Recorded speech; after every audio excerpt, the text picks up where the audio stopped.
ہوتی. ایک کتاب نکلی ہے خوشبو والا عقیدہ لاہور سے، اس میں اس نے ایک بہت بڑا شٹل چھوڑا اور ہوتے یہ 200 مولوی تصدیق کر رہا ہے اس کی. ایک بھیڑ کنویں میں گرے تو ساری پیچھے گرتی ہے، ساری گئی. اس نے کہا کہ ایک لفظ ہوتا ہے خرہ، خرہ، ایک ہوتا ہے ساکاتا. خرہ کا معنی ہوتا ہے زندہ وجود گرے تو خرہ ہے، اندر روح موجود ہو وہ گرے تو خرہ ہے، اور میت مردہ گرے تو ساکاتا ہے. پہلے تجھے تمہید باندھی. اب آگے تقریر. حضرت سلیمان کا وجود جب گرا تھا نا فلما خرہ، تو وہاں لفظ آیا ہے خرہ کا. معلوم ہوتا ہے کہ یہ حضرت سلیمان کی حیات کی دلیل ہے. حضرت سلیمان کا وجود زندہ تھا، حیات کی دلیل ہے. تو ہاں مشرک کسی طرح ڈھکوسلے لگاتا ہے اور باندر ٹپکولیاں کھیلتا ہے قرآن کے ساتھ بھی.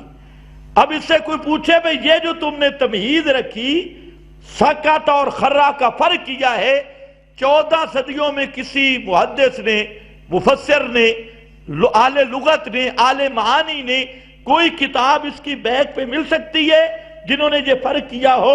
میں پورے چیلنج سے کہتا ہوں کسی ایک بھی اہل لغت نے سکاتا اور خرہ کا یہ فرق نہیں کیا.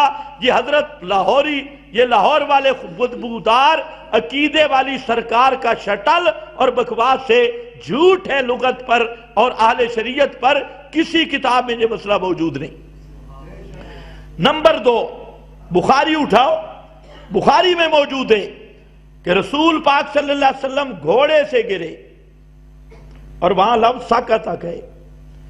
تو اب جب گھوڑے سے گرے تھے زندہ تھے یا میت تھے؟ تو یہ بدبو والے عقیدے والی سرکار، وہ پیر صاحب تو کہہ رہے ہیں کہ مردہ گرے تو ساکاتا کا لفظ آتا ہے. آپ زندہ گھوڑے سے گرے تو ساکاتا کا لفظ بخاری میں موجود ہے وہاں. اور جہاں تک خرہ کی بات ہے تو اٹھائیں قرآن، اس کا ماضی مضارع دونوں قرآن میں آئے ہیں. علماء سمجھتے ہیں ماضی بھی مضارع بھی. اللہ نے فرمایا فَخَرَّ عَلَيْهِمُ السَّقْفُ، ان پہ لنٹر گر گیا. اور لنٹر گرنے پر لفظ کیا ہے؟ خرہ. یہ کہتے ہیں خرہ زندہ، اندر روح ہو گرے تو لفظ خرہ بولا جاتا ہے. اس کا مطلب ہے کہ لنٹر کے اندر روح ہے، چھت میں بھی روح ہے، چھت بھی الچھت احیاء، یہ چھت بھی زندہ ہے، اس میں روح ہے. اور پھر قرآن نے کہا پہاڑوں کے بارے میں وَتَخِرُّ الْجِبَالُ حَدًّا، وہاں مضارع ذکر کیا. اور پہاڑ گر جائے ٹکڑے ٹکڑے ہو کر، وہی خرہ یخرو. اب یہ لاہور والا خر یہ تجھے کہتا ہے کہ خرہ اور ساکاتا کا یہ فرق ہے. اب یہ قرآن ہے تو قرآن کی بات صحیح ہے یا لاہوری خر کی بات صحیح ہے؟ یہ تو خدا کا قرآن ہے. اب میں بتاتا ہوں، اللہ ان کو ہدایت دے، خرہ اور ساکاتا کا فرق ہے. اور اہل لغت نے لکھا خرہ کا لفظ ہے خرور الخریر سے، اور خرور الخریر کا معنی ہوتا ہے ایسا گرنا کہ آواز بھی گرنے کی آئے، دھڑام سے گرنا. اور ساکاتا کے لیے آواز آنا ضروری نہیں، بساؤ کا چیز گرتی ہے آواز بھی آتی ہے. سنتے رہتے ہو کہ نہیں؟ گرنے کی آواز بھی آتی ہے. اگر گرے چیز آواز آئے تو عرب والے اس کو خرہ بولتے ہیں، اور اگر گری چیز آواز نہیں آئی تو اسے عرب والے ساکاتا سے تعبیر کرتے ہیں. ساکاتا کا لفظ عام بھی استعمال کرتے ہیں، آواز آئے یا نہ آئے. اور خرہ کا لفظ وہاں استعمال کرتے ہیں جہاں آواز گرنے کے ساتھ آئے. تو اللہ نے حضرت سلیمان کا واقعہ بیان کر کے بتایا ما دلہم علی موتہ. لفظ قرآن میں کیا ہے؟ موتی یا حیاتی؟ ما دلہم علی. اچھا یہ اتنے عقل کے اندھے ہیں کہ قرآن کے لفظ بھی نہیں سمجھ نہیں آتے. یہاں پر ما دلہم علی موتہ الا دابۃ الارض تاکل من ساعتہ. آگے فلما خرہ، یہاں دنیا کی کوئی تفسیر ہو، فلما خرہ میتن، حضرت کا وجود کھڑا تھا اور جب لاٹھی کی ٹیک نکلی تو ایسے دھڑام سے گرا کہ اس کے گرنے کی آواز آئی، اور جنوں کو پتا چلا کہ وہ تو حضرت کا وجود گر گیا، تب تو انہوں نے آ کر دیکھا کہ معاملہ کیا پیش ہوا ہے۔ تو مشرک ہمیشہ ڈھکوں سے مارتے ہیں، او پیچھے آ جاؤ۔ انہوں نے کہا کہ اپنی ذبح کردہ یہ کھاتے ہو اور اللہ کی ماری نہیں کھاتے، مر جائے۔ اللہ نے وہاں ایک آیت اتاری۔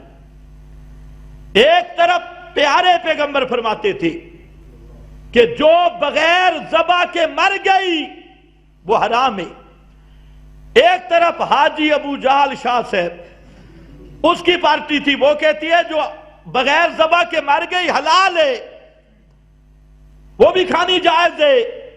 ایک طرف ابو جہل کی پارٹی، ایک طرف رسول اللہ کا فتویٰ کہ لا تاکلوا مما لم یذکر، اس چیز کو مت کھاؤ جس پہ اللہ کا نام نہیں لیا گیا اور یا ذبح نہیں ہوئی، اس کو مت کھانا۔ اب یہ جھگڑا تھا، اللہ نے فرمایا ان اطعتموہم انکم لمشرکون، ان اطعتموہم، اس قانون الہی کے مقابل اگر مکہ والوں کا قانون مانا، اس قانون کے مد مقابل کوئی دوسرا قانون مانا تو تم پکے مشرک بن جاؤ گے۔ اللہ نے جہاں مسئلہ سمجھا دیا کہ اللہ کی کتاب، اللہ کے حکم، اللہ کے قانون کے مد مقابل اگر کوئی روایت پہ ایمان لائے وہ بھی مشرک ہے، کسی فقیہ پہ ایمان لائے وہ بھی مشرک ہے، کتاب و سنت کی صریح نصوص کے مقابل امام شافعی کی تقلید کرے وہ بھی مشرک ہے، امام ابو حنیفہ کی تقلید کرے وہ بھی مشرک ہے، امام بخاری اور امام مسلم کے راویوں پہ کتاب و سنت کے مد مقابل ان پہ ایمان رکھتا ہے اور قرآن کا مسئلہ نہیں مانتا، روایتوں کو پیش کرتا ہے، تو یہ سب سے بڑا مشرک ہے۔ اب بات تو صاف ہے، ان شرک لظلم عظیم۔ خیر مسئلہ تقلید آگے آ رہا ہے، قرآن لے آ رہا ہے۔ دیکھو یا بنی لا تشرک باللہ ان الشرک لظلم عظیم، یہاں پر پھر ایک اور اللہ نے بات داخل کی، یہ لقمان حکیم کی وصیت کے درمیان میں